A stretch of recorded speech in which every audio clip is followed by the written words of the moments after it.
Ďakujem ti, Mária, za privítanie. Aj vám všetkým ďakujem, že ste si našli takto v piatok večer čas a verím, že sme tu všetci hlavne kvôli Božiemu slovu, kvôli tomu hlasu, ktorý sa nám prihovára, ktorý nás hľadá a ktorému nevždy rozumieme a chceli by sme viac.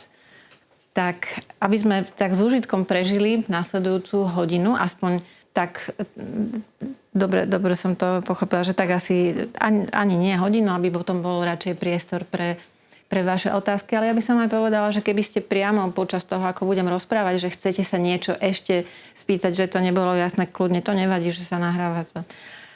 Spokojne sa opýtajte. A budete ma takto dobre počuť a ja občas idem hlasom dolu, tak keby sa mi to stalo, tak len mi ukážte, že mám pridať. Na začiatku teda, aby sme mali všetci z toho úžitok, tak by som chcela pozvať vás všetkých a spolu s vami sa na chvíľku zahlbiť do ticha, pretože ticho je taká kolíska pre slovo, aby to slovo malo kam zostúpiť aj aby sme si uvedomili my svoj hlad po slove. A začala by som, tak ako verím, že aj minule som tak začínala tým posledným veršom z najväčšej modlitebnej knihy, ktorú máme priamo vo Svetom písme, a to je žaltár. Toto je znenie poslednej vety v žaltári po hebrejsky. To slovo kol znamená, tak ako keď máme v hlavnom prikázaní, že milovať budeš Pána celým svojim srdcom. Tak to, že celým, to je to slovo kol, ale môže to znamenať aj každý, aj všetko, všetok. Takže to je kol. Nešama je určitý člen. Nešama je to slovo, ktoré čítame v písme, keď Pán Boh stvorí Adama, keď ho uhnete z hliny a potom je napísané, že vdýchol mu do nosa alebo do nozdier, to je nešama. Nie duša, ale dých. Teda nádych, výdych, to, že dýchame. Tu nešama majú aj zvieratá. Tehalel je sloveso, ktoré znamená nech chváli. A ja je jedno z Božích mien. Napísala som to tak, ako sa to vyslovuje. Je to jod a hej. Takže, a to záverečné zvolanie, ani to neprekladáme často, ale v skutočnosti dal by sa to rozdeliť na dve slova. To halelu je rozkazovací spôsob chváľte a ja je opäť to isté Božie meno, ako sme mali predtým. A teda zvyčajne ten preklad, ktorý zrejme už vám nejako naskočil z písma, je to, že všetko, čo dýcha, nech chváli Pána. Ale keby sme, to už je trošku interpretácia, keby sme sa pozreli, preto som vám aj ukázala tú hebrejčinu, že dá sa to chápať aj tak, že je to pozvanie po všetkých tých chválospevoch, aby každý náš nádych a výdych, alebo všetko, celé to dýchanie, všetok dých, aby bol Bohu na chválu. A to je veľmi hlboká vec, pretože my skôr, než niečo povieme, a najprv to ešte pomyslíme, potom to povieme alebo urobíme, tak ešte predtým musíme dýchať. A to znamená, že keby sme sa takto naučili chváliť Boha, tak nebudeme nebudeme rozdeľovať čas na ten, kedy sa modlíme a ten, kedy sa nemodlíme. Jednoducho všetko budeme robiť v Božej prítomnosti a bude to preniknuté, bude to jemu na chválu. Takže aspoň na minútu vás chcem pozvať, môžete pokojne aj zavrieť oči, aby ste si len všimli to, ako v nás ústavične, ako naše telo dýcha, my mu to nemusíme prikazovať, ale že tento nádych a výdych, vôbec celý náš život, to, že sme tu, to je jeden veľký Boží dar.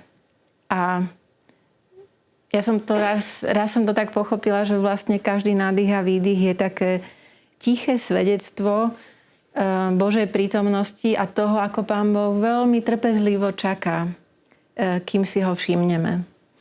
Akoby ten nádych, výdych bol to, že stále som tu s tebou, stále ti obnovujem život, stále mám o teba záujem, stále na teba čakám, ale netlačím. Tak ostaňme na chvíľu vo vďačnosti za život a s tou túžbou, aby celý náš život bol Bohu na chválu.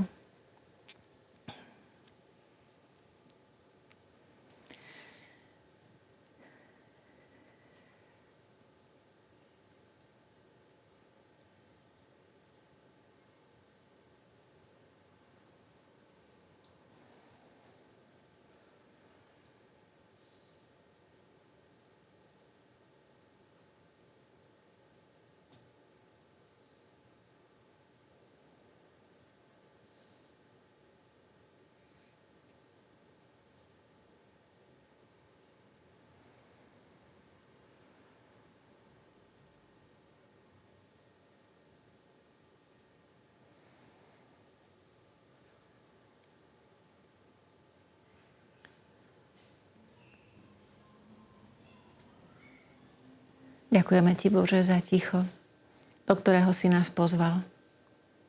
Ďakujeme Ti za Tvoje slovo, s ktorým sme sa stretli a stále aj stretávame. Ďakujeme Ti, že k nám hovoríš. Ďakujeme Ti za Sväté písmo, v ktorom, alebo z ktorého sa k nám to Tvoje slovo ozýva. Prosíme ťa, nech je tento večer tiež takou príležitosťou, aby sme boli otvorení pre Tvoj hlas, pre Tvoj dotyk. A aby sme dali k dispozícii aj rozum, aj srdce, aj celé naše bytie, aby sme boli takou veľkou odpoveďou na toto Tvoje slovo. Sláva Otcu i Synu i Duchu Svätému, ako bolo na počiatku, tak nech je teraz i vždycky, i na veky vekov. Na začiatku by sme sa mohli pýtať, že prečo vôbec sa chceme zaoberať Božím slovom. Čo je to, čo chceme? Chceme ho spoznať?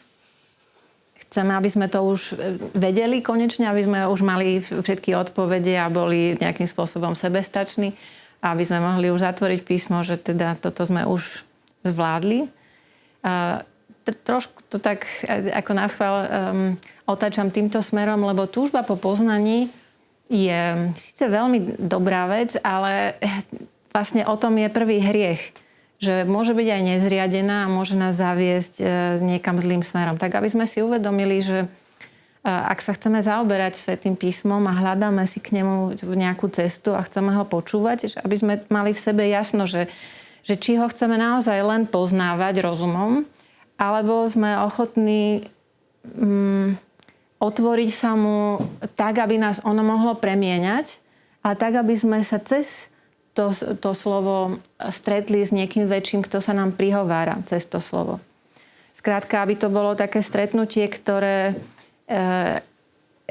budeme o tom ešte trošku neskôr hovoriť, ktoré naozaj môže od nás aj niečo vyžadovať, na rozdiel od knížiek, ktoré len nejako rozumom chceme preskúmať, dozvedieť sa, ale kedykoľvek tú knihu môžeme odložiť a už je to vybavené.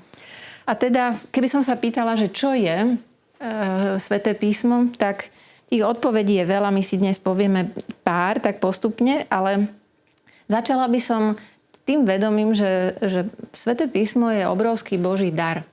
A to je jedna z možností, ako k nemu pristupovať. Ako k tému pozvaniu, ale aj k takej klenotnici alebo pokladnici toho, čo vložili do písma ľudia.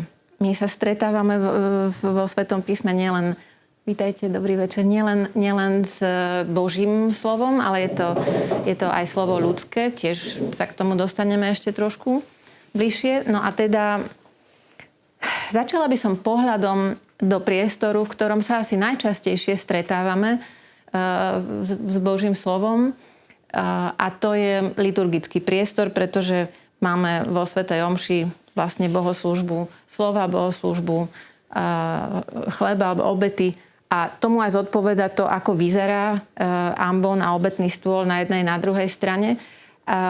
Toto je kostol v Jeruzaleme, kde aj vidíte v pozadí, že rovnako, teda symetricky sú tak rovnocenne umiestnené napravo svätostánok a naľavo Božie slovo. A nevždy si to uvedomujeme, že Pán Boh je vo svojom slove naozaj prítomný. Tak ako je prítomný v chlebe a vo víne. A že to slovo s veľkým S, keby sme sa pozreli do Jánovho evanjelia, že to slovo, ono keď sa stalo telom, tak to chápeme tak, že Boh sa stal človekom a chodil po tejto zemi ako Ježiš z Nazareta. Ale to isté slovo sa stalo aj v chlebe a víne, sa stalo telom a krvou. A v tej knihe, ktorá vyzerá na prvý pohľad presne tak ako ostatné knihy, sa stalo slovom života. Stalo sa tým Božím slovom, ale povedané ľudským jazykom, aby sme ho my mohli čítať a ľahšie mu rozumieť. A teda pred koľkými to bolo rokmi, v 2008 roku bola v Ríme veľká synoda o Božom slove, o tom, aké má miesto Sväté písmo, Božie slovo teda v živote cirkvi. A po tejto synode tie materiály spracoval pápež Benedikt XVI a vydal knižku, ktorú by som vám veľmi radila, keď budete mať voľný čas, aby ste si ju prečítali. Ona je na internete. Volá sa Verbum Domini. A tam píše Svätý Otec, že... Aha, ja som to vypla? Či omylom som... Tak. A tam píše, že cirkev, je to trošku dlhá veta, ale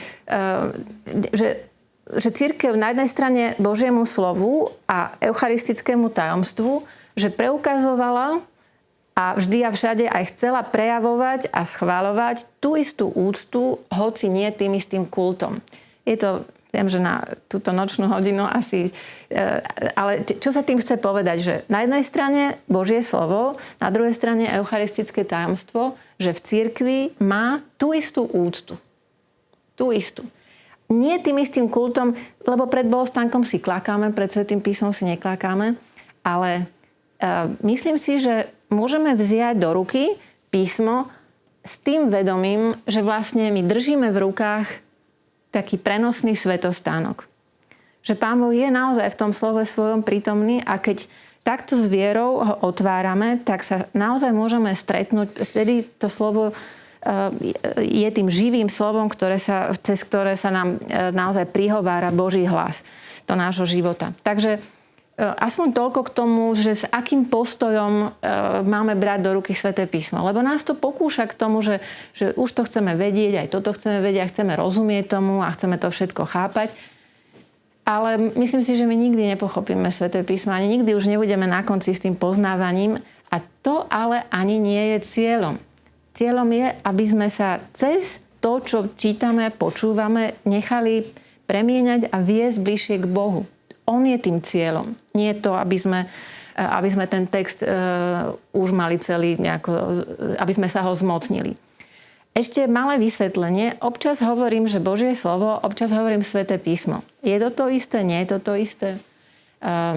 Medzi tým je dosť veľký rozdiel, aj keď sa niekedy používajú ako synonymá. Ale keď bol pred pár rokmi, čo bol? Rok Svätého písma alebo rok Božieho slova? Rok Božieho slova. A to nebola náhoda, pretože keby sme sa pýtali, tak už tak naznačujem, že nie je to celkom to isté. Žalmy napríklad povedia, že Pánovým slovom, alebo tam ide o to, že či slovo alebo písmo, že Pánovým slovom povstali nebesia i zem. Jánovo evanjelium začína tým, že na počiatku bolo slovo. A v Genézis aj počujeme, že Boh povedal buď svetlo a bolo svetlo. Takže toto je Božie slovo. To, ktoré má moc tvoriť, pretvárať, to, ktoré zaznieva od prvopočiatku a bude zaznievať bez ohľadu na určité historické obdobie, v ktorom máme aj nejaký materiál s nejakým písmom, že to má literárnu podobu. A teda keď sa pýtame, že čo z toho je väčší pojem, tak určite Božie slovo. A práve z tej synody, ktorú som spomínala o Božom slove, tak z toho vzýšli také súhrnné materiály, kde aj tí otcovia napísali, že Sväté písmo je svedectvom o Božom slove v písanej podobe a že svedčí o zjavení v udalostiach stvorenia a spásy. Ako asi je to nie úplne také jednoduché, ale aspoň 3 také výroky som vám chcela ukázať, aby sme trošku mali aj sa o čo oprieť, o nejakú autoritu, ktorá toto hovorí, že Božie slovo aj predchádza, aj prevyšuje Bibliu. Teda ten vzťah medzi Božím slovom a to Božie slovo sa nedá vtesnať, že by to bolo len to, čo je vo Svätom písme. To je naozaj širší pojem. To je to, čo je stále živé, čo stále zaznieva. Ale Sväté písmo je dôležitá akoby schránka pre to Božie slovo, aj keď teda ono prevyšuje a ona je ale Bohom vnúknutá a obsahuje naozaj to účinné Božie slovo. Čiže máme mať v úcte aj Sväté písmo, ale toto treba rozlišovať. A ešte posledná vec, že teda v centre našej viery nie je len kniha ako text, ale to je... Keď si spomeniete na to, že to slovo, ktoré sa stalo telom, to slovo, ktoré sa stáva tým, čo sme schopní vnímať, takže sú to aj celé tie dejiny spásy a aj osoba Ježiša Krista, teda to Božie slovo, ktoré sa stalo telom, človekom, dejinami. Tak toto je v tom posolstve Božiemu ľudu zo synody. Tak, už len taká krátka, ešte k tejto prvej úvodnej téme, krátka poznámka k Božiemu slovu. Totiž to slovo to, ktoré máme zapísané vo Svetom písme, tak Pán Boh naozaj, keď sme sa na začiatku tak zamýšľali, že prečo vôbec sa chceme zaoberať Svätým písmom, tak si nerobme ilúzie, že to je naša iniciatíva, že my sme s tým prišli. Pán Boh je vždy prvý. On už uteká oproti, ako keby sme hovorili o tom otcovi, ktorý vyzerá toho marnotratného syna a len čo ho zbadá, tak už on je vždy prvý, ktorý nás predbieha a tak potichu sa nám trpezlivo prihovára, ale on prichádza a my odpovedáme. A teda keď sa niečo slovom komunikuje, tak všetci sa stretávame denne so slovami, ktoré nám prinášajú nejaké informácie, kde ten druhý vôbec nevkladá nejako seba osobne do tej informácie. Aj my si to tak len nejako prečítame a dobre, ideme ďalej. Ale keď sa už rozprávame s priateľmi, s blízkymi ľuďmi, to slovo má väčšiu hĺbku. Viac sa nás dotýka. A úplne taká najhlbšia a najintenzívnejšia podoba tejto komunikácie je taká, kedy človek už vlastne ani nemusí veľa toho hovoriť a to slovo vlastne je takým seba, alebo už to slovo ani nie je potrebné a človek vlastne daruje sám seba tomu druhému. No a teda môžeme sa pýtať, že či je Božie slovo pre nás tou informáciou, či to tak berieme, že Pán Boh nás chce o niečom informovať. A niekedy mám pocit, že keď ľudia chcú vysvetľovať Sväté písmo, že naozaj ako keby tam chceli vidieť nejakú presnú informáciu a teda je to historické, nie je to historické, je to takto, nie je to tak, že ako by sme zabudli na to, že to je viac než len nejaký ten konkrétny poznatok. Sem tam hovorím, že určite máme historicky presnejšie údaje v nejakej encyklopédii starovekých blízkovýchodných dejín, ale zatiaľ neviem o tom, že by nejaký človek zomrel za tú knihu. Ale dobre, to som odbočila. Takže vrátim sa späť k Božiemu slovu. Čiže ak sa pýtame, že kam až do akej hĺbky to Božie slovo ide, tak je to aj odpoveď, že teda otázka, že do akej hĺbky sme my schopní ísť, že či aj my sa naozaj vieme tak otvoriť, aby to slovo mohlo premieňať náš život. V biblickom chápaní, keď sa povie srdce, tak to nie je len sídlo emócií, ale to je to je stred ľudskej osoby, stred bytosti, kde sa človek rozhoduje medzi dobrom a zlom, kde rozmýšľa, ale kde aj túži, aj cíti, tak proste také naozaj centrum. A počujeme priamo vo Svetom písme, že napríklad Panna Mária, ona keď nerozumie tomu, že čo sa deje, nevždy rozumela hneď, tak ona si to slovo, to, čo počuje, si to uchovávala, ona si to tam živí, opatruje. To je také sloveso, také intenzívnejšie, že proste to nosí tam, kde robí svoje rozhodnutia potom. Tam, kde premýšľa. Čiže toto je to, čo sa od nás chce, že nielen aby sme prišli na to, že aká informácia, čo, kedy to bolo, kde to bolo, ale brať sa aj tak, že Pane Bože, toto si Ty, kto sa mi prihovára a teda je to vlastne aj to Božie aj seba zjavenie, ale aj to seba darovanie, čo veľmi pekne Benedikt XVI vyjadril týmito slovami, že Boh sa nám dáva spoznať v dialógu, teda aj tie naše otázky, to naše hľadanie, Pane Bože, tomuto nerozumiem, s týmto zápasím, toto neviem pochopiť, neviem to prijať. To všetko patrí do toho dialógu a takto vidíme aj biblické postavy, ktoré veľmi priamo prídu, Pane Bože, prečo tak zle zaobchádzaš so svojím služobníkom? No to je veľmi priama reč. Takže tak toľko aspoň taký pomerne obšírny, ale úvod k tomu, že prečo sme vlastne tu. Už sme hovorili o Božom slove ako o dare a teraz, aby sme boli aj spravodliví, tak tá kniha, ktorú držíme v rukách, je aj slovo Božie, aj slovo ľudské. Druhý vatikánsky koncil toto formuloval úplne takto, doslova, že ľudskí autori sú praví autori Svätého písma. Tí veri auctores.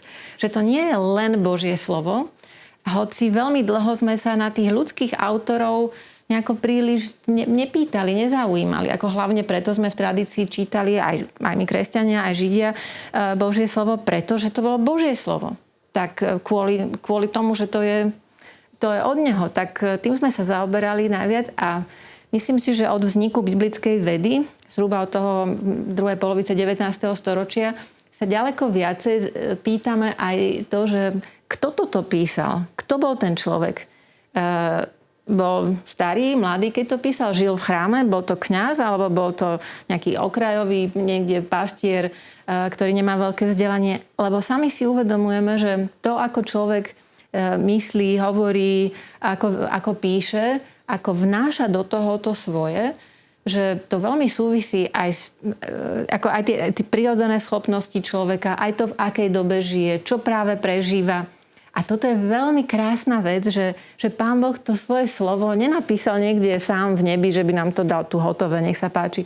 Ale on sa tak ako zostupí do tých našich dejín, do tých našich schopností a neschopností a vlastne nechá, aby sme my s týmto našim ľudským podielom to jeho slovo vyjadrili. Tak nedokonale, ako to vieme, ale jemu to neprekáže. To je niečo podobné, ako keď Ježiš má ľudské telo, ktoré je spotené, je hladný, bolí ho, niečo potrebuje spať, je unavený. Presne tak, ako ostatní ľudia. Ako to je tá Božia veľkosť, že Pán Boh, keď príjme na seba ľudskú prirodzenosť, tak jemu to neuberá z tej jeho božskej. A niečo podobné vidíme aj s Bibliou, že by sme chceli len, aby to bolo všetko také akože super pravdivé, krásne, také vznešené a občas tam narazíme na niečo také, tú človečinu, ktorá nám tam vadí. A nevieme celkom, že čo s tým, tak to trošku som to tak asi nie celkom šikovne povedala, ale verím, že ste ma pochopili, čo som mala na mysli, že v súčasnosti sa môžeme, aj sa budeme sa pýtať a zaujímať aj o to, že kto boli tí ľudia, ktorí to písali, aby sme sa lepšie priblížili aj k tomu, že čo z toho, lebo niekedy sú v písme veci, ktoré sú veľmi ovplyvnené dobou a kultúrou. A teraz cirkev neučí, že úplne všetko, čo je v písme, že to je historicky pravdivé, alebo že prírodné vedy nemajú k tomu, čo povedať. Cirkev hovorí, že vo Svätom písme to, čo je neomylné a pravdivé, je to, čo sa týka viery a mravov, to, čo sa týka našej spásy. Ale nie toho, čo skúma história alebo prírodné vedy, tie majú to svoje poznanie, právo prinášať a Sväté písmo ich nechce poučovať. Takže aj my, keď ho čítame a chceme pochopiť, tak aby sme vnímali tieto určité hranice, aby sme nečítali písmo fundamentalisticky, takže to, čo tam vidím napísané, tak to presne tak to bolo. Keď je napísané, že Pán Boh za 6 dní stvoril svet, tak za 6 dní, lebo to Biblia hovorí. Áno, Biblia to hovorí, ale je to aj nejaký literárny žáner, ktorý istým spôsobom narába s jazykom a to už je to ľudské. A teraz, že čo z toho je, čo je to nadčasové, čo je to, čo ostáva a ako si tieto veci vedieť, oddeliť alebo nejakým spôsobom zvažovať, že kedy ako. Ani ja to celkom nerobím, pretože si uvedomujem, že dôležité je, aby naozaj človek mal to vzdelanie, ktoré biblisti majú. Ja som teda neštudovala celkom biblické vedy, ale zaoberám sa Svätým písmom už dlho, takže aspoň ten úvod, do toho vás rada nejakým spôsobom vovediem, ale zároveň si aj uvedomujem to, že byť teda človekom pripraveným na to, aby mohol dobre interpretovať Sväté písmo, že si to vyžaduje veľkú, aj teda také zakorenenie v tradícii, aj vzdelanie, aj ďalšie veci. Teda už keď to takto hovorím, tak Sväté písmo vlastne vždy vysvetľujeme v cirkvi aj spolu s tradíciou, s tou tradíciou s veľkým T, s tým pokladom poznania, ktoré nahromadili na predchádzajúce generácie, ktoré má v cirkvi autoritu. Takže dobre, teraz nechcela som vás odradiť od toho, že fúha, že to je strašne komplikované, že to my ani nemôžeme čítať. Môžeme. A odteraz vám budem ukazovať, že čo všetko môžete aj vy hneď, keď prídete domov.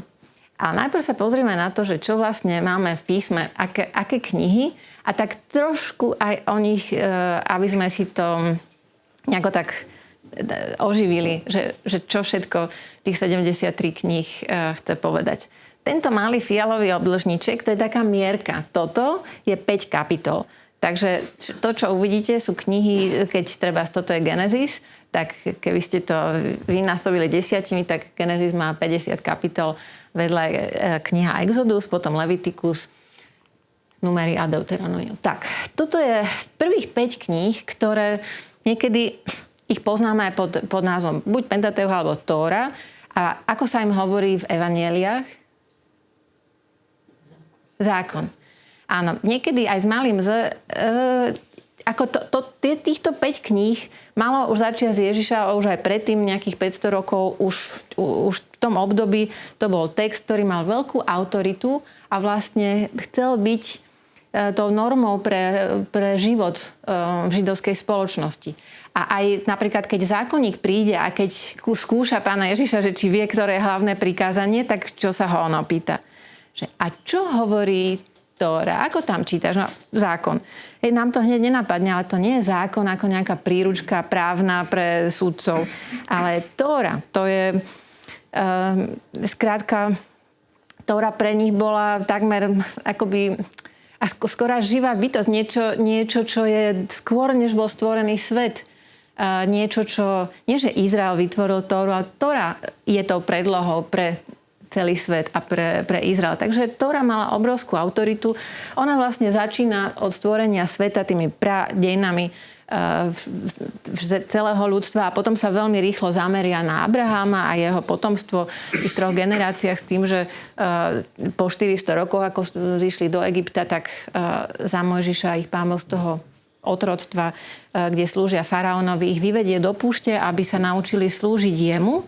V knihe Levitikusu, to je v centre Pentateuch, také srdce Pentateuchu. My tú knihu čítame kresťania veľmi málo, ale ona tiež má takých 5 častí a vrcholí to takzvaným kódexom svetosti, kde počujeme, že buďte svätí, lebo ja, váš Boh, som svätý. Tam máme aj polovicu hlavného prikázania v tejto knihe, milovať blížneho ako seba samého.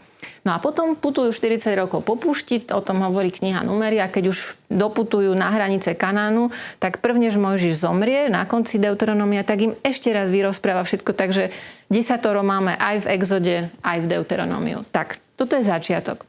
Potom máme knihy, ktoré opisujú, že čo bolo ďalej. Keď Mojžiš zomrel, tak sa ujal vedenia ďalší pánov služobník, a to bol Jozue. Vstúpili do krajiny Kanán, zaujali ju. O tom hovorí táto kniha. Kniha sudcov trošku z iného zorného uhla rozpráva o tom, ako sa tam zabývali, a je to dosť iný príbeh. A na konci toho obdobia 12 sudcov máme Samuela, to je posledný sudca, prvý taký, by sme mohli povedať, že veľký prorok. A on pomaže za kráľa prvých 2 kráľov a začne vlastne Šaula a Dávida a vzniká kráľovstvo, a to potom obidve kráľovské knihy opisujú, že ako ďalej sa po Šalamúnovi to kráľovstvo rozdelilo na 2 časti. Tu severnú potom po nejakých po 722. to zničili Asýrčania a potom Babylončania zničili to južné judské kráľovstvo. A teraz, prečo to hovorím? Keď budete čítať nejakú knihu, napríklad veľmi často čítame, tretina nedeľných čítaní zo Starého zákona je z proroka Izaiáša. Tak je veľmi dobré si trošku pozrieť niečo, jednak, že pozrieť sa presne, že ktorá to je kapitola, ktorá časť, a trošku si pozrieť buď nejaký úvod, alebo vytvoriť si nejaký svoj spôsob, alebo mať knižku, ktorá vás do tohto vovedie, aby ste sa vedeli vžiť do toho, že kedy to ten človek hovorí, kde tá spoločnosť je vo vývoji. Lebo prorok Izaiáš, on žije v tom období ešte v 8. storočí, teda ešte zhruba 200 rokov pred tým, ako celá tá éra kráľovstva ako skončí, lebo keď Babylončania zničia Jeruzalem a chrám, oni tých ľudí odvlečú do zajatia stovky kilometrov na východ. To severné kráľovstvo, ktoré sa oddelilo ešte predtým, to už je dávno zničené. Tí ľudia odvlečení preč, splynuli s tým pôvodným obyvateľstvom tam, kam ich odvliekli.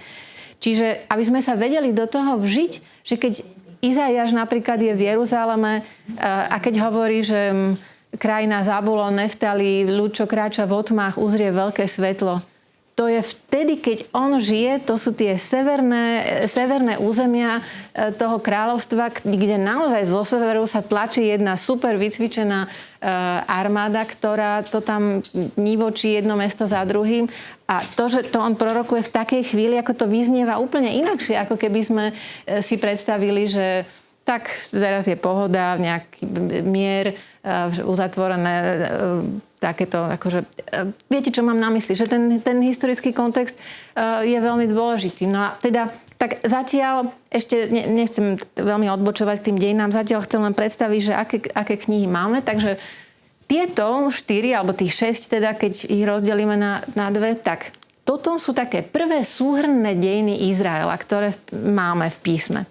Zdá sa, že jadro týchto kníh vznikalo ešte pred babylonským zajatím a že je to teda snaha niekedy dosť tak schematicky, napríklad v tej knihe Sudcov, tam prejde 200 rokov, ale tam sú taký určitý model toho, že ako sa tie dejiny dookola opakujú.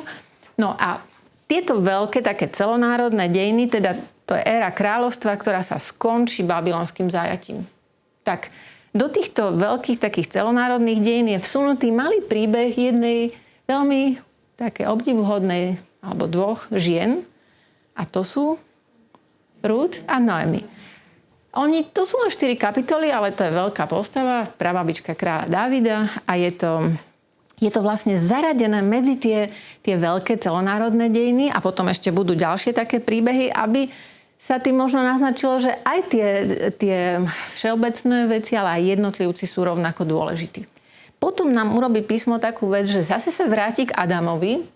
Kniha Kroník sa začne menom Adam a potom vymenovávať ďalej jeho potomkov, ale veľmi rýchlo za 9 kapitol tie mená sa dostane cez mená až k tomu, čo opisujú Samuelove knihy a v podstate zase nám vyrozpráva to, čo sa rozpráva v tých knihách, len je to trošku skrátené. Neopisujú sa tam tie dejiny Severného kráľovstva, lebo to už je dávno zničené. A skončí sa celá táto kniha, ale vlastne táto sa končí tým, že odišli do zajatia a kroniky sa skončia tým, že zajatie sa končí. Že perský kráľ vyhlásil, vráťte sa do Jeruzalema. Postavte Bohu chrám. Čiže tou nádejou, víziou. A presne tam sa začne kniha Ezdráž Nehemiáš, kde už sa vrátia, už začnú obnovovať hradby, chrám. No a k tomu sú potom také 3 tie komorné príbehy, buď rodín alebo jednotlivcov, teda Tobiáš so svojou manželkou, so synom, kniha Judita a Ester. To sú knihy, ktoré tieto dve nemajú protestanti ani Židia a knihu Ester my ju máme v katolickom kánone trochu dlhšiu, lebo ideme podľa gréckej verzie, ktorá má oproti hebrejskej ešte nejaké dodatky. Tak toto všetko spolu sú dejepisné knihy. Ešte vám nejaké dejepisné chýbajú? Prídu na záver, potom sa vás dopýtam. Ale zatiaľ toto je to radenie v latinskej verzii Biblie. Čo nasleduje potom? Múdroslovné knihy. Múdroslovné knihy, ktorých je 7, ale z nich 5 tvorí taký, sa tomu aj hovorí niekedy, že múdroslovný Pentateuch. Tie sú také naozaj žánrovo, ako to písali tí učitelia múdrosti. Takže hneď prvý je Job, ktorý vlastne veľmi pekne uvažuje o tom, aký zmysel má utrpenie a prečo Boh, ktorý je mocný a dobrý, nechá človeka, ktorý je spravodlivý, trpieť. Aký to má celé zmysel. Ale potom aj také zbierky jednotlivých veľmi stručných výrokov. To je úžasné, akí boli tí ľudia múdri, že nepísali stohy textov, ale vedeli to 7-8 slovami vyjadriť. To jedno príslovie vlastne má 2 časti, ktoré keď porovnávame navzájom, tak vtedy z toho môžeme tak vylupnúť tú múdrosť. Podobne aj kniha Kazateľ, kniha Sirachovho syna a múdrosti. Tieto 2 sú tiež také, tomu hovoríme, že deuterokanonické, že sú iba v katolíckom kánone. Na to si dajte pozor, ak by ste kupovali ekumenickú Bibliu. Žiaľ, my sme asi, neviem, či jediná krajina, alebo jedna z mála, kde máme ekumenickú Bibliu v 2 vydaniach. Máme ju s deuterokanonickými knihami a bez. Ona by mala byť s deuterokanonickými knihami vždy. Pretože ekumenická Biblia je Biblia prekladaná z pôvodných jazykov, ktorá obsahuje všetky knihy, ktoré považujú za Sväté písmo tí, ktorí tým daným jazykom hovoria. Takže keď budete si kupovať tú ekumenickú, tak aby tam boli aj tie deuterokanonické knihy. lebo by sme inak prišli o veľmi cenné texty. No a tie ďalšie dve, ktoré nie sú až také celkom múdroslovné v pravom slova zmysle, tá najdlhšia, to je Žaltár, ktorý má 150 kapitol a kniha Pieseň piesní. Ale niekto by možno povedal, veď keď Sirachovec hovorí, že najkrajšia múdrosť je milovať Boha, tak Pieseň piesní opisuje lásku. Každá láska, aj tá ľudská, má účasť nejakým spôsobom na Božej láske, tak aká by to bola múdrosť, keby tam chýbala kniha o láske, tak vlastne týmto spôsobom sa na to tiež môžeme dívať. No a čo máme na konci v Starom zákone, v katolíckej Biblii?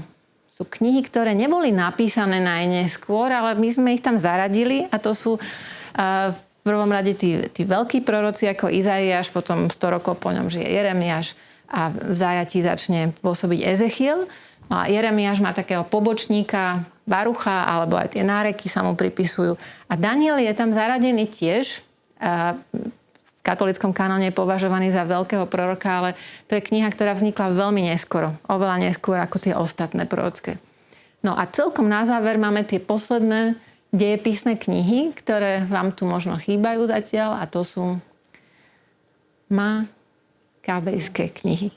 A tie Makabejské knihy, tie opisujú... Ja ešte som 12 prorokov nepovedala, tak vás mýlim, prepáčte. Áno, 12 malí proroci, tým, že tento je Ozeáš, Joel je dlhší a tak ďalej, až po Malachiáša. No, keby sme končili tu, keby sme nemali tie dejepisné knihy úplne na záver, tak by sme končili slovom, ktoré je posledné u proroka Malachiáša, to je slovo kliatba. Tam je predpoveď, že príde Eliáš a obráti srdcia otcov k synom a synov k otcom, aby som nepostihol zem kliatbou.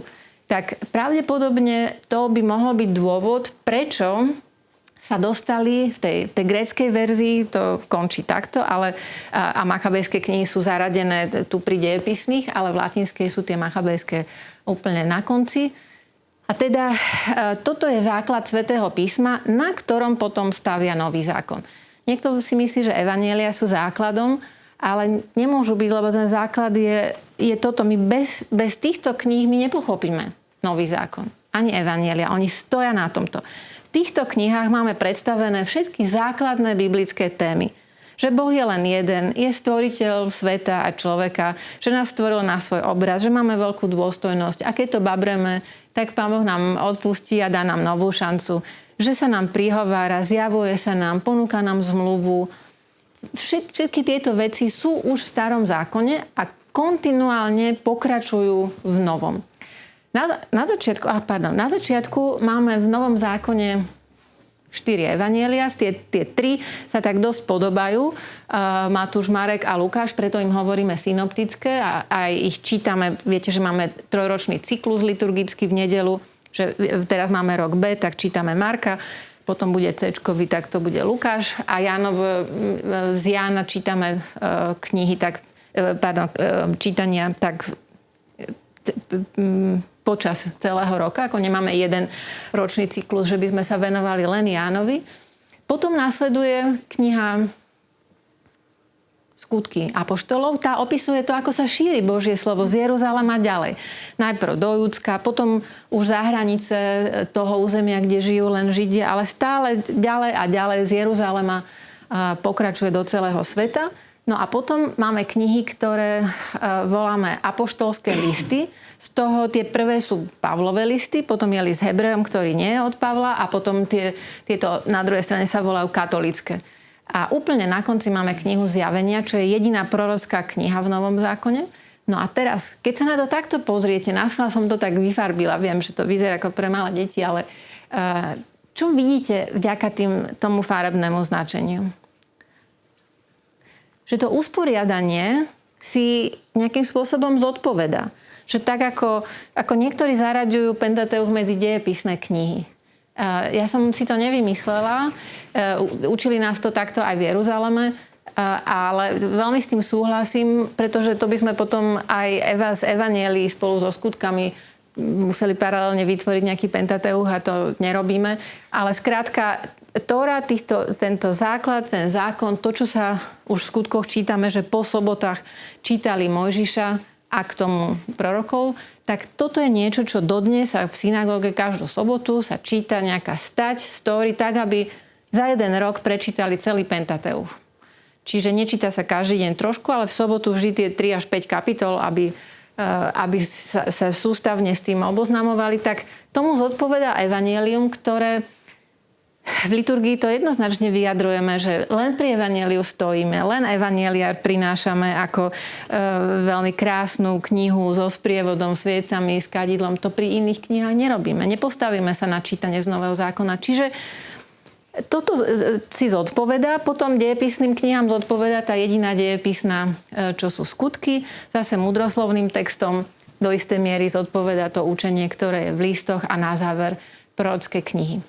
A toto usporiadanie je dielom kresťanov, pretože keď sa pozrieme na židovský kánon, ten je usporiadaný inakšie. Ale to len keď nám ostane čas, tak úplne na záver. Ja by som sa teraz chcela venovať celkom inej veci, kým ešte vládzete, áno, tak to sa teším. A teda, kedy boli tieto všetky spisy, ktoré máme ich v jednej knihe a my keď držíme knihu v ruke, tak nás to zvádza k tomu, aby sme si mysleli, že tá kniha bola napísaná tak, ako sú dnes písané knihy. Že tá kniha má svojho autora, ktorý to sám alebo s nejakým tímom ľudí za pár rokov napísal a ako tým, že čítame preklad, tak máme to všetko preložené niekým, kto to preloží tým svojim jedným alebo tým jazykom v jednej nejakej časovej rovine. Ale skúste si predstaviť, že by sme držali v ruke knihu, v ktorej máme pomiešané texty, raz stranu, raz 3 strany, raz ako úplne pomiešané. Takže na začiatku by sme mali niečo zo súčasnosti, hneď potom by sme mali niečo z čias Cyrila Metoda, potom by sme mali niečo od Štúrovcov, potom z Prvej republiky, potom z čias Márie Terézie, potom z tatárskych vpádov, potom zás toho Cyrila Metoda. Takýto guláš. Keď čítame napríklad René Mladenca, Príhody a skúsenosti, tak nás to neprekvapuje, že tam riešia alkoholizmus a riešia potom trošku neskôr nejaký jazyk a vzdelanosť, hygienu a takéto veci. No nečakáme od nich, že budú riešiť COVID alebo ekologickú krízu a terorizmus. My dnes tiež neriešime križiacké vojny a podobne, lebo každá doba má niečo svoje. No lenže keď držíme v rukách Sväté písmo, tak ono vznikalo tiež zhruba 1000 rokov. A tiež v ňom máme poriadne pomiešané tie texty. A teda, aby sme sa v tom trošku zorientovali, nehovorím, že je to ľahké, ale viem, že sa to dá. Že poznávať písmo to nie je vyhradené nejakej elite, ktorá pozná jazyky a to je pre každého z nás, koľko môžeme a koľko vieme a chceme, tak môžeme ísť. Takže ja by som vám teraz chcela trošku v tomto pomôcť nájsť nejakú takú zhruba orientáciu. Predstavme si týchto 1500 rokov. Toto je 1000 ročie pred Kristom, s tým, že tu máme tých prvých 200 rokov kresťanského letopočtu a tu sa dostaneme až do 13. storočia pred Kristom. Dobre? Tak. Do tohto obdobia ideme si povedať nejaké také základné udalosti, že čo sa vtedy dialo a do toho si potom zasadíme to, že kedy tie knihy vznikali, aby keď budete najbližšie nejakú knihu brať do rúk, aby ste si predstavili, že aha, čo sa vtedy, čo už tí ľudia mali za sebou. Či boli ešte tým našim jazykom povedané, že ešte boli ešte tie turecké vpády hrozili, alebo už bola Rakúsko-uhorská monarchia, alebo už bola Prvá republika, alebo už to bolo Slovensko v 3. tisícročí. Dobre? Tak.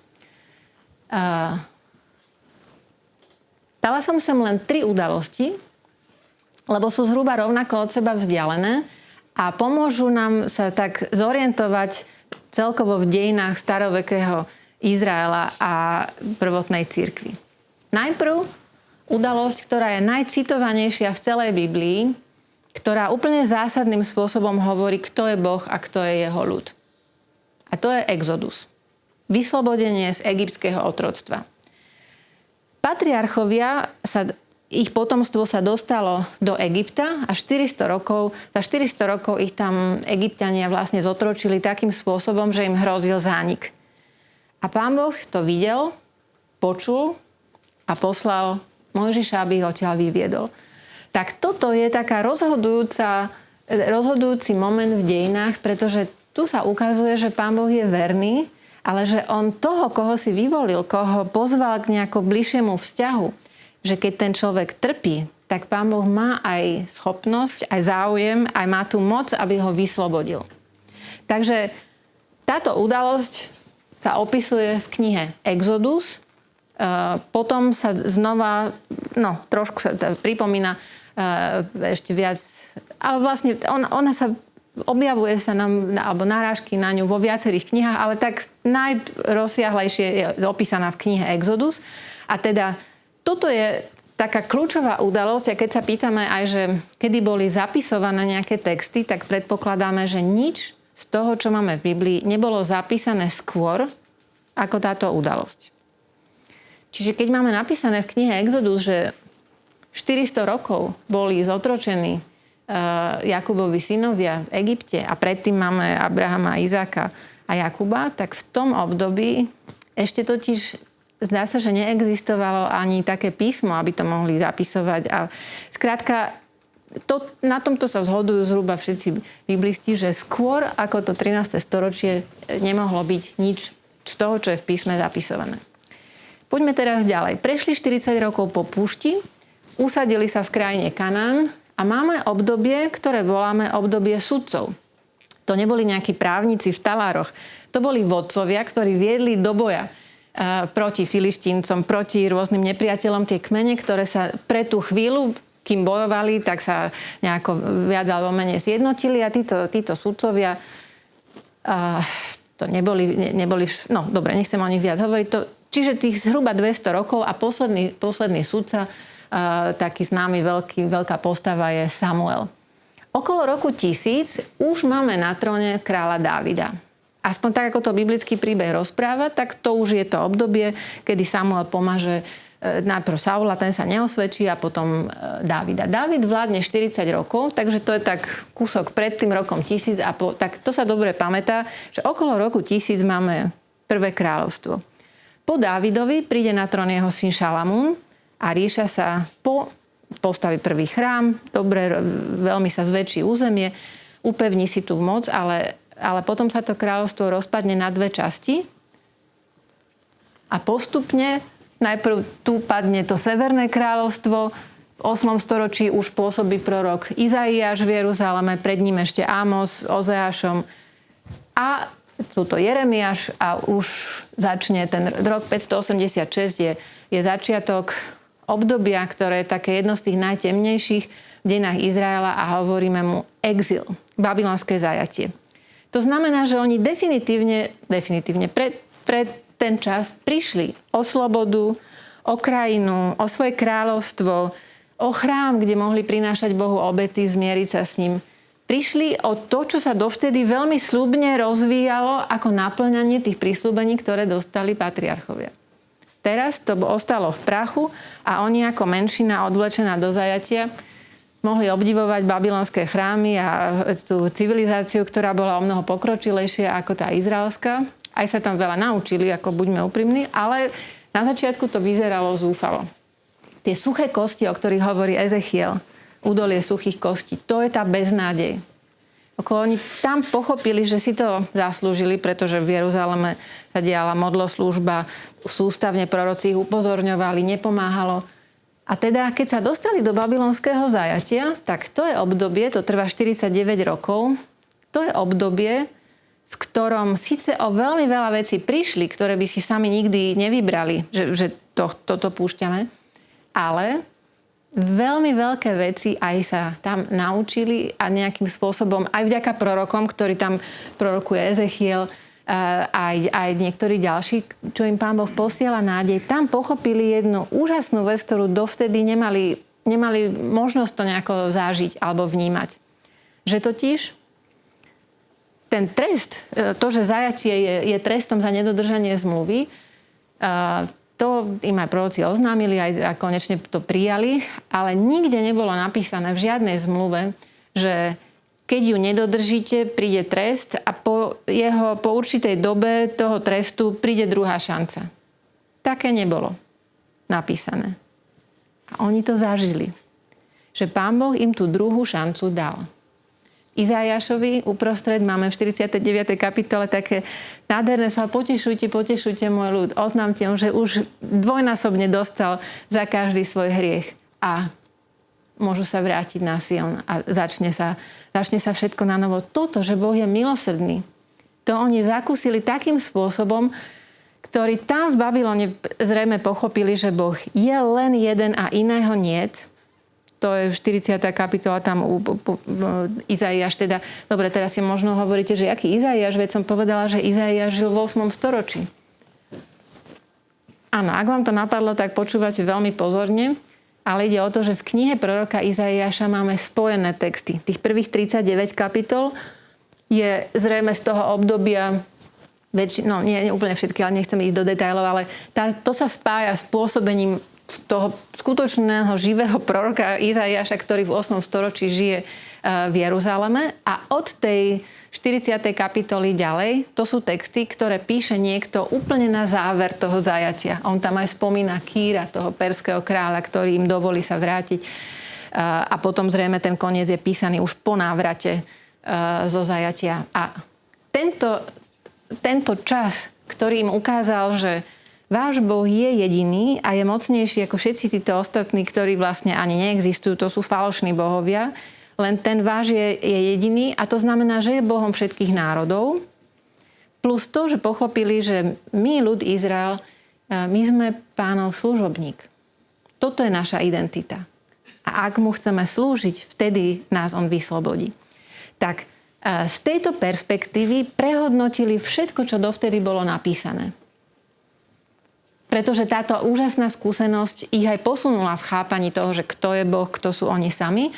No a po tomto období to sa nebudem až tak veľmi venovať, lebo tam potom nastupuje Peržanov dobili Gréci, Alexander Veľký, nastupuje ten veľký grécky vplyv s gréckym myslením, kultúrou, ktorá bola úžasná, obdivuhodná, ale zase Židom hrozilo, že ich to úplne zničí a že stratia svoju identitu.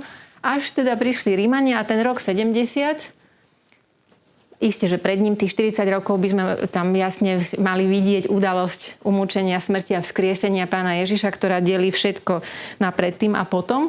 Ale ten rok 70 je rok, kedy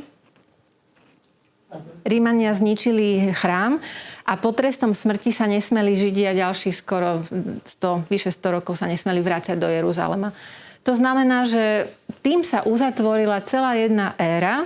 Ak hovoríme, že pred exilom máme nejaký predexilový judaizmus a po exilovi, v ktorom dosť veľa vecí funguje už inakšie. Už je centrom len Jeruzalemský chrám, už neprinášajú sa obety, tu už sa číta Tóra ako určitá autorita. Tak toto obdobie končí v roku 70 a to náboženstvo, ktoré vidíme, ako ten poexilový judaizmus sa ďalej rozvíja takto. Dvoma smermi, ako kresťanstvo a rabínsky judaizmus.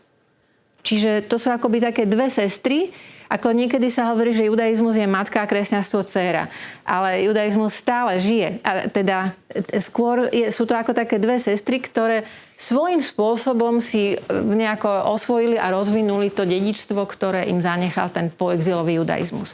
A teraz, kde máme v tomto všetkom vidieť, že kedy vznikali texty písma? Tak, začneme novým zákonom, ktorý nám je bližší a je to aj jasnejšie. Keď máte v očiach ten predchádzajúci slajd, najprv sme mali evanjelia, potom skutky, listy a na konci zjavenie. To nie je poradie, v ktorom tie texty vznikali. Ktoré sú najskôr napísané texty v Novom zákone? Listy, Pavlové listy, áno, list Solunčanom okolo roku 50, možno 51, čiže 20 rokov po vzkriesení. Zatiaľ sa, aspoň nič sa nám nezachovalo, možno, že nejaké veci boli zapísané, nejaké výroky, niečo, čo sa týkalo umúčenia, ale toto sú najstaršie texty. A najmladšie, opäť to nie je kniha Zjavenia, ale je to Petrov list. Ten rok je taký približný. Teda tu vidíme, že je to písané s určitým odstupom od tých udalostí, ktoré sa diali. Markovo evanjelium ako jedno, vlastne to najstaršie, väčšinou sa hovorí, že je zapísané okolo roku 70, práve v súvislosti s tým, že padol chrám, tak sa začali niektoré veci zapisovať, ale to sú 2 generácie už po vzkriesení. A potom ďalšie, ešte neskôr. Čiže my keď čítame evanjelia, tak my potrebujeme brať vážne to, že nechodil niekto s mikrofónom pánu Ježišovi a rovno sa to zapisovalo. To, čo tam je zapísané, síce ide k nemu a k tým očitým svedkom, ktorí s ním žili a chodili, ale určite sa do toho textu dostali aj tradície, keďže už nejaké 2-3 generácie sa robí katechéza, robia sa liturgie, sú nejaké formulácie, ktoré sú už ustálené, ako sa odovzdáva. A niečo sa aj rozvíja a na to nabaluje. Veď tí ľudia boli tvoriví. To nebolo len, že by nejakú skamenelinu tak opatrovali, že by sa nič do toho textu nedostalo z toho neskoršieho obdobia. A to nám potom pomáha chápať, že prečo je to napísané tak, ako to je. No a čo so starým zákonom? To je trošku zložitejšie. Toto je zhruba to obdobie, kedy tie jednotlivé texty mohli byť zapisované. S tým, že lepšie vieme povedať, že čo je to posledné. Preto hovorím, že Tanach, lebo starý zákon máme v niekoľkých podobách, ako katolícky starý zákon, ale protestantský je trošku iný a veľmi sa podobá tomu židovskému, oni to hovoria tomu Tanach. Tak toto je obdobie, v ktorom všetky knihy, ktoré v starom zákone máme, tak sú niekde v tomto období doupravované. Teda sú poznačené tou exilovou skúsenosťou. Aj keď už boli v jadre zapisované niekde skôr, ale všetko je ešte po exile nejakým redakčne... Dobre, nechcem to komplikovať, ale teda tie texty nevznikajú tak, že niekto si sadne a napíše celú knihu od začiatku do konca. Možno sa napísal najprv nejaký súbor predpisov, krátky, pár. Potom sa pridávali ďalšie. Nejaký príbeh niekoho. Príbeh ďalšieho človeka, keď sa povedal, že toto sú napríklad Adam a Eva, ten príbeh, že čo robia v raji. A potom máme hneď príbeh Kaina s Abelom. Nepochopili by ste ten príbeh o Kainovi s Abelom, aj keby to neboli deti Adama s Evou?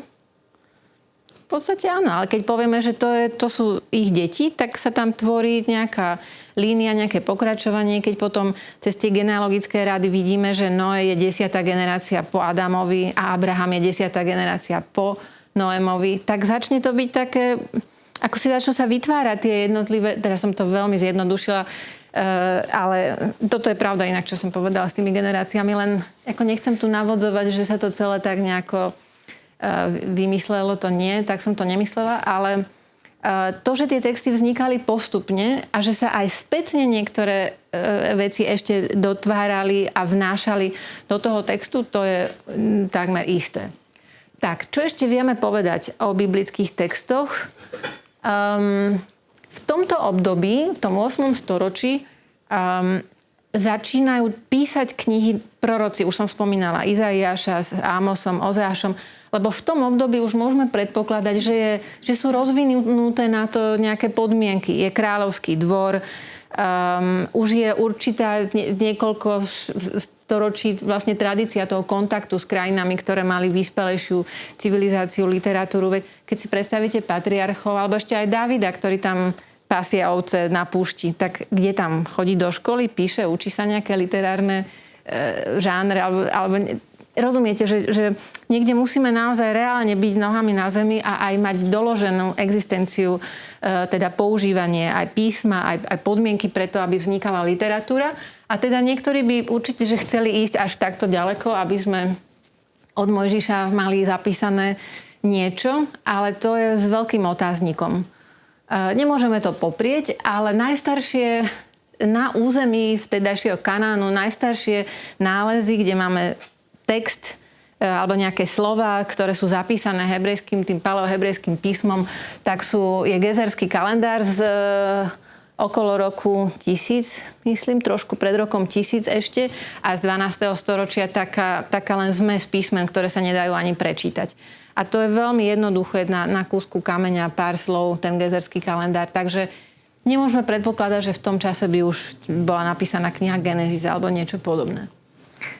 Tie najmladšie spisy sú podľa toho, keď vezmeme náš katolícky starý zákon, tak kniha Múdrosti je tá najneskôr napísaná, zhruba v 1. storočí, a v protestantskom a v židovskom kánone je to kniha proroka Daniela.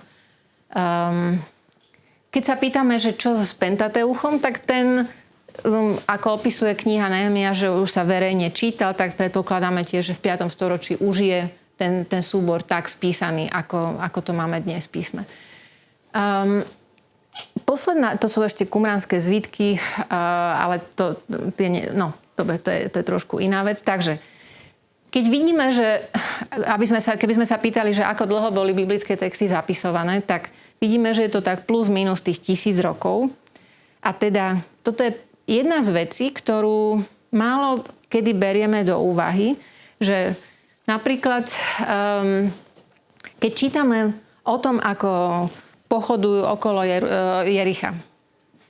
6 dní trúbili a na 7. deň zosypali sa hradby a oni vstúpili dnu. A teraz musíme sa pýtať nielen to, že kedy sa toto odohráva. Lebo niekto povie, že Jozue, tak to je tu po Mojžišovej smrti, 13. storočie. Dobre, tam by sme mohli zaradiť tú udalosť, že kedy vstupujú do Kanánu. Ale teraz sa musíme pýtať, že kedy ten text bol napísaný. A my sa dostaneme 100, 200, 300, 400, možno 500 rokov neskôr. Tak, čo by sme my dnes zapisovali, keby sme prvýkrát začali zapisovať turecké vpády, Hej, predstavte si, že sa 500 rokov tu nič nezapísalo. Žiadne archívy, nemáme dokumentárne filmy, nič. A budeme zapisovať o tom niečo. No budeme. Lebo v našom povedomí, v našej kultúre, v našej tradícii sa zachovalo množstvo príbehov a za tých 500 rokov sme mali dosť času to zhodnotiť, že čo to pre nás, ako pre ľudí, ktorí tu obývajú toto územie, čo to pre nás znamenalo, čo nám to prinieslo. Ale neboli by tam úplne presné historické detaily. To asi ako uznáme všetci. Čiže toto je situácia s mnohými dejepisnými textami, že nemôžeme od nich očakávať tú historickú vernosť presne, a ak tam aj nie je, tak nie preto, že tí ľudia chceli niečo deformovať alebo falšovať. Dokonca súčasná neuroveda ukazuje, výskum mozgu ukazuje, že keď človek si vybavuje nejaké spomienky, tak nevyhnutne hľadá zmysel tých udalostí, a keď opakovane rozpráva nejaký príbeh, tak začne tomu, aký zmysel to v tom vidí, tomu začne prispôsobovať obsah tých spomienok.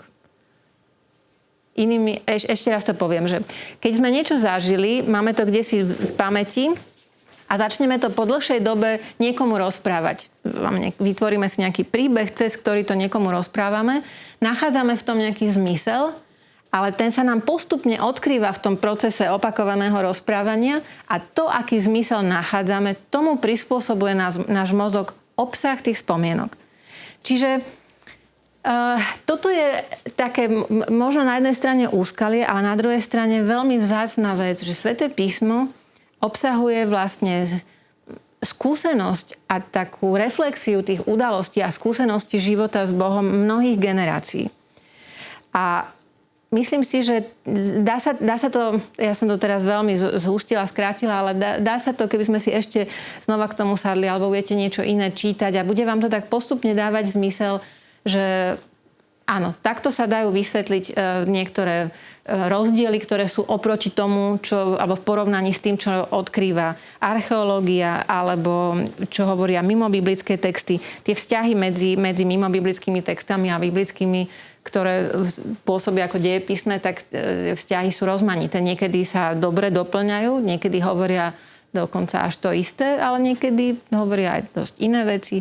Takže s týmto môžeme mať niekedy problém, ale myslím si, že vždy je dobre dívať sa na to, že kedy tá kniha, v akom prostredí vznikala. či v tom prostredí alebo v tom období ľudia čelili nejakým bezprostredným útokom, hrozbe, alebo zažili ten návrat. Napríklad v tom Izaiášovi máme texty, ktoré sú aj z tohto obdobia, od toho Izaiáša z 8. storočí, ktorý ešte nevie nič o exile, ale máme tam aj skúsenosť toho, kto sa už vrátil a vidí, ako to tam na novo obnovujú. Tak, chvíľa pravdy. Koľko je hodín, pani moje? Asi sa tu zastavím. Rozmýšľam, že čo som... Ale takto nie. Ešte úplne posledný slajd môžem. Ešte vydržte chvíľku. Som to trošku prehnala, neodhadla. Ale teraz pre vás konkrétna rada, že čo, keď sa vrátite domov, že ako ďalej sa dá čítať Sväté písmo. Veľmi odporúčam, najmä tí, ktorí máte deti a tak, že nemáte až toľko času, ale taká istota sú tie nedeľné čítania. Skoro vždy je starozákonné čítanie to prvé a ono tematicky súvisí s evanjeliom. Evanjelia v nedeľu sledujú ten cyklus jednotlivých synoptických evanjelií, ale keby ste hľadali prepojenie medzi starozákonným textom a evanjeliom, tak to je veľmi zaujímavá aktivita. Tie prepojenia sú tam krásne. Vtedy to Sväté písmo akoby stálo na oboch nohách. Lebo to je ten istý Boh, ktorý hovorí aj v starom, aj v novom. A keď počujeme z oboch strán to posolstvo, tak sa nám tam mnohé veci aj sú veľmi starostlivo vybrané tie čítania, že veci sa dajú vysvetliť potom aj trošku jedno pomocou... No, nie celkom jedno pomocou druhého, lebo každé je z iného obdobia, ale aspoň toľko. Ako robievali sme to na stredku celé roky, viem, že to funguje veľmi dobre. Ďalšia možnosť je zobrať si jednu knihu a čítať ju takým kombinovaným spôsobom, že sadnem si a na jedno prečítanie prejdem nejakých 4-5 kapitol, aby som vedela, že zhruba o čom to je, ale potom sa zahlbím do nejakého jedného miesta, ktoré ma zaujalo a tam idem hlbšie. Pozriem poznámky počiarov, nájdem si nejaký komentár k tomu, pozriem v atlase, že kde to je, na akom mieste, alebo ešte niečo si vypočujem. Ja vám za chvíľku aj ukážem zdroje, že kde môžete nájsť mnoho komentárov a vysvetlení. Alebo potom čítať tak, že vezmete celé Sväté písmo, zhruba si ho dáte na tretiny a na týchto 3 miestach začnete čítať, čo ja viem, že každý deň jednu stranu. A keď budete čítať na tých 3 rozdielnych miestach, tak písmo sa same sebou vysvetľuje. Budete zažívať to, že keď to budete robiť každý deň, tak ešte nestihnete zabudnúť o 3 dní, že čo ste čítali tam a uvidíte, že toto mi tu dáva zmysel navzájom. Tak, to je ďalšia možnosť. Veľmi vám odporúčam, aby ste sa učili písmo naspamäť. Boli viacerí znalci, aj kresťanskí, aj židovskí, ktorí vedeli niektorí vedeli celú Tóru naspamäť. Je to úžasné, stačí sa jeden verš naučiť, ale máte hneď niečo, k čomu sa môžete obrátiť kedykoľvek, keď cestujete autobusom alebo čakáte na niečo. Vedieť naspamäť aspoň trošku zo Svätého písma je úžasné. Také aj uzdravujúce, človeka to naplňa, príde mu to práve vtedy vhod, keď to najviac potrebuje. Ak ste takí, že vnímaví na farby, tak ja som sa cez farebné značenie písma dopracovala k veľmi zaujímavým zisteniam, takže aj to odporúčam. No a toto vám ukážem takto. Posledná metóda, dobre, to je ešte jeden slajd, ale toto prejdem tak rýchlo, aby ste vedeli, že aký máme poklad v cirkevnej tradícii. Máme metódu, ktorá je strašne nepochopená, ale veľmi krásna a užitočná, tak skúsim vám ju takto približiť. Keď chceme čítať Sväté písmo, ono bolo inšpirované Božím duchom. A preto vždy na začiatku sa musíme modliť k tomu istému duchu, aby nám ukázal, ako tomu máme rozumieť. Takže to je prvá vec, modlitba. Že nie Otče náš alebo Zdravá, ale Pane Bože, verím Ti, že táto kniha je Tvoje slovo a otváram sa Ti, chcem počuť a vidieť to, čo mi chceš Ty povedať. Verím Ti, že Ty ma poznáš a že sa mi chceš prihovoriť. Začnem čítať. Nie raz, ale 2-krát, alebo 3. Proste čítam, aby som sa do toho trošku zahlbila. Všimnem si, čo sa tam opakuje, alebo aké slovo mi tam nejako nesedí, tak môžem si nájsť na web stránke aj iný preklad, porovnať, alebo pozriem potom v poznámkach počiarov, ale najprv je čítanie. Čítanie nejakej krátkej, zmysluplnej state. Potom príde časť, ktorá sa veľmi preceňuje, keď mi povie niekto, že príde páter a urobí nám Lectio Divina. Neurobí. Lebo toto je len jedna z tých častí, ktorá má obmedzené svoje miesto. Áno, písmo vznikalo dávno a ďaleko a my sa potrebujeme trošku o tej dobe niečo dozvedieť. Ale to nie je celé Lectio Divina. Lebo príde čas, kedy tie komentáre zatvoríme a táto časť je najmenej pochopená, ale jedna z najdôležitejších. Ticho. Zahlbiť sa do seba a pýtať sa, tak teraz, Pane Bože, Ty a ja, čo si mne tým chcel povedať? Možno to bude jedno slovo alebo jeden obraz. Niečo, čo sa vám vyplaví.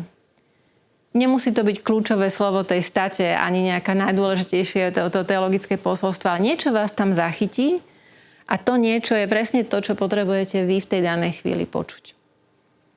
Veľakrát sa to takto stane. A aby to celé neostalo len pri tom, že sme si niečo prečítali, poštudovali a intelektuálne sme sa potešili, že teraz sme múdrejší, cieľom toho celého je, aby sa menil náš život. Takže tá posledná časť mali by sme končiť nejakým jedným rozhodnutím, že túto malú konkrétnu vec môžem už dnes alebo zajtra spraviť podľa toho, čo som z toho čítania pochopila. Že kde mám nejako premieňať svoj život.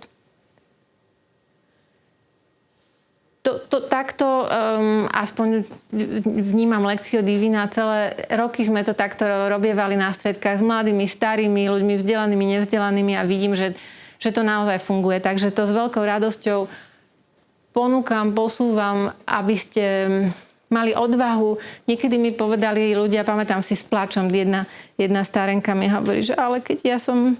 Že keď vždy to boli tí druhí, ktorí niečo hovorili, že ja neviem, že či ja niečo, či Pán Boh mne takej neučenej, čo mne niečo povie. Alebo takí manželia, tí boli oveľa mladší a mi hovorili, že vieš, ale že my sa bojíme toho, že Pán Boh sa nám neprihovorí. Nechceme to zažiť. Tak ja si myslím, že človek len musí sa odhodlať. A s vierou možno to hneď nepôjde na prvýkrát úplne nejako, ale aspoň toto slovo sa ma dotklo. Túto vetu jednu si viem zopakovať, že tu niečo, vidím tu niečo viac. Alebo, a preto je to dobré aj robiť v spoločenstve. Ale z toho, a keď sa potom zdieľajú ľudia, z toho vedia byť úžasné. Ako opakovane máme tú skúsenosť, že to, čo mne ostalo tak nejako tak nepovšimnuté, ale nevedela som, že čo s tým. A niekto druhý sa k tomu vyjadri. A to je presne, čo mi tam zapadne takto, že to som potrebovala počuť cez toho druhého človeka. Len teda zdieľanie s tým opatrne, lebo nikdy nesmieme nútiť nikoho ani potom komentovať to, čo druhý povedali. To musí byť v prostredí veľkej dôvery. Tak skončím, aj Židia majú taký podobný spôsob, o tom už ale nebudem hovoriť, skončím touto ikonou, ktorú som si sem aj priniesla, pretože si myslím, že nádherne vyjadruje to, s akým postojom by sme mali brať Sväté písmo do rúk. Toto je Mojžiš, ktorý je mladý, bez brady, bez rohov, ale celý v pohybe. Vidíte, že skoro sa vznáša, jeho šaty, všetko je v tom smere k nebesiam, odkiaľ mu Božia ruka vkladá do rúk, ktoré má z úcty zahalené, mu vkladá kamenné tabule. A tu horí horiaci krík, on si už vyzul sandále, takže máme spojené dve udalosti, ktoré sú časovo ďaleko od seba, ale vyjadrujú, ako máme ich takto čítať navzájom. Ten moment, kedy Mojžiš vidí horiaci krík a nejako sa mu to nezdá, že prečo ten krík nezhára. Mojžiš má veľmi dobrý zrak. Jemu stále niečo vadí. Tam bije niekto, tam tých Hebrejov, nejaký Egypťan, alebo tam potom tie dievčatá odháňajú pastieri. A teraz zase vidí ten krík, tak ide sa pozrieť, že čo? A z toho horiaceho kríka sa mu prihovorí Pán Boh. A to je veľmi nebezpečná vec, lebo sa mu zmenil celý život, aj vlastne život Izraelitov, aj Egypťanov, aj náš. Tak toto je postoj, ktorý si myslím, že naozaj ja niekedy aj radím ľuďom, že tak aspoň z času na čas si vyzujte tú obuv, ktorú máte a dotknite sa bosými nohami. Aby ste pomohli sebe samým veriť, že toto miesto, kde v živote práve som, nemusím ísť do kompostely, nemusím ísť ani do kostola. Tam, kde som, v tej mojej bežnej rutine, šedivej, obyčajnej, každodennej, tam môže prísť Pán Boh za mnou a môže mi povedať niečo, čo som možno nechcela práve počuť. Lebo ani Mojžiš to nechcel, on sa veľmi bráni, ale Pán Boh mu na konci povie už dosť. Poď, pošlem ťa, vyslobodíš môj ľud Izrael. Tak to vám prajem, aby ste s takouto dôverou brali do rúk Božie slovo a tie zdroje, ktoré som vám slúbila, sú tu. Sú to niektoré web stránky, kde nájdete jednak liturgické čítania na každý deň, čo sa číta v kostole. Tu máte web stránku, kde je viacero slovenských prekladov. Ťuknete na číslo verša a ono vám to pod sebou ukáže rôzne preklady. Takže ak vás niečo zaujalo, nemusíte kupovať všetky Biblie, ale tu máte viaceré preklady. Potom je tu katolické biblické dielo, tam sú komentáre k nedeľným čítaniam, sú tam rôzne ďalšie podporné materiály, podobne aj na web stránke Biblickej spoločnosti. Toto je web, kde Kleopas, kde slovenský biblista Blažej Štrba dáva ku každej nedeli, ku všetkým čítaniam väčšinou. Na zajtra, či na túto nedelu tam má len obetovanie Izáka, ale väčšinou on komentuje všetky texty a je to audio, tak niekedy aj s videom priamo zo Svätej Zeme, takže to tiež odporúčam. A tu sú ešte 2 dokumenty. Verbum Domini je ten, z ktorého som pár vecí trošku aj citovala. Je to veľmi pekný dokument. Ak vás zaujíma písmo, je prístupným jazykom písaný, aj tam zhrnutá múdrosť celej tej synody. Takže veľmi pekný. A toto je koncilová konštitúcia, ktorá zase hovorí niektoré také zásadné veci, čo patrí k tomu pokladu učenia cirkvi o písme, tradícii, vzťahu Starý zákon, Nový zákon. Takže toľko aspoň z mojej strany. A teraz, ak ešte vládzate, tak budem veľmi rada, keď sa budete pýtať, aby som vám mohla dopovedať.